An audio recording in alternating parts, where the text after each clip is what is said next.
The Jumbies by Tracey Baptiste. Chapter 30, The Seed. Corinne needed to give the brothers time to get ready. She went to her house, hoping to find that something had changed and there was some way to get in and save her father. The vines seemed even more tightly wrapped around the house, so that it was impossible to see anything past them. She circled, looking for some chink that led inside, but there was no visible opening, and as she moved, the vines shifted, as if they were watching her. Corinne left reluctantly and made her way toward the sea.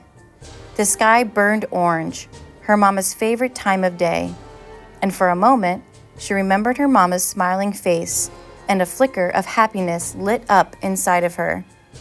She wanted to get started. Where were those boys? They needed to hurry. She found a thick grove of coconut trees and hid among them.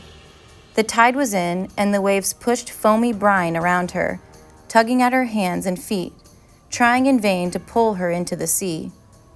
She felt the last rays of the sun on her skin and the cool water as it lapped her body.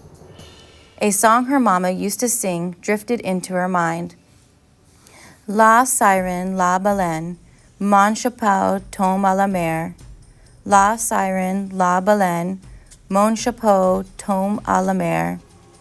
But Corinne knew that there was no mermaid or whale that would come to help her, as they did in her mama's song. If the plan was to work, it was mostly up to her alone. Corinne shoved her hands into her pockets, hoping she had put some fruit in there. But all she came up with was the witch's seed.